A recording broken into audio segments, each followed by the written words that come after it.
This year Frieze, London's leading contemporary art fair, is branching out. Having launched in New York in May, the franchise continues to grow. This month it opens Frieze Masters, not far from the original Frieze London in Regent's Park. What's interesting about this edition is that it opens its doors to a much wider range of art than just the contemporary work that Frieze is famous for. In here you'll find pieces as old as 7000 BC. What the old master dealers are hoping is that by exhibiting next to the more trendy galleries, they may whet the appetite of the contemporary art collectors.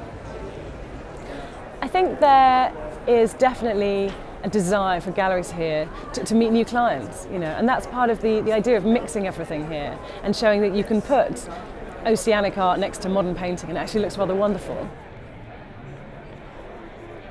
It kind of came out of conversations with living artists about what interests them and what influences their work. And more often than not, that's historical work. They might be looking at old masters, they might be looking at ancient art, and this is something that's happened throughout history. Art is a part of this sort of ongoing thread that runs through history.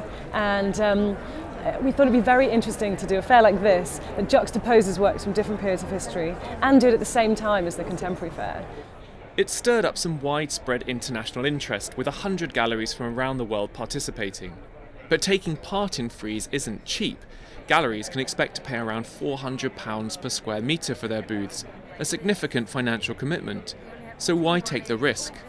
The organisation is great. I think the layout of the fair is great.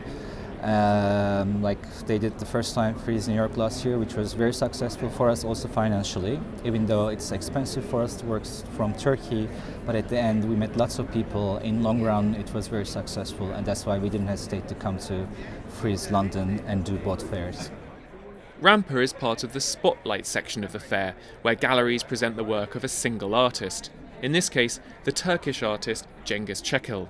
Cengiz is regarded as the father of conceptual art in Turkey. He's 68 years old. Right behind me there's a work from 1974 called Towards Childhood Since Childhood. The work makes up a Coca-Cola bottle and wooden sticks, wires, lamp and batteries.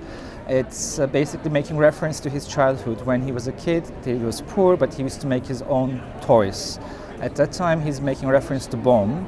It looks like it's almost going to explode like a grenade, so it's combining both things, and he's of course using found items from that period.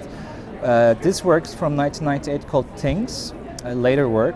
There's almost 24 years between these things. This time he's using Coca-Cola cans, burned Coca-Cola cans, and he's creating this army. In a way it looks like planes, at the same time they look like insects coming towards you. And artists also have obsession with the numbers. The number 12 is very important for him. So there's 144. Frieze Masters also presents an opportunity for established London galleries that specialise in modern as opposed to cutting-edge contemporary art. Bernard Jacobson opened his Mayfair gallery in 1969 and has never before exhibited at Frieze. Here he's showing works by important 20th century artists such as Anthony Caro and Ben Nicholson. I feel very at home here. These are all my colleagues, these are all my friends, enemies, people that I've grown up with for the last 40 odd years.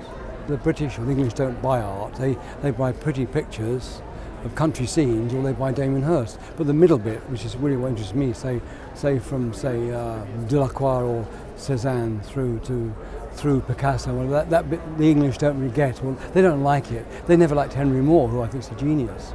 I think these people really are trying to make modern art accessible or loved. So I'm very supportive of it.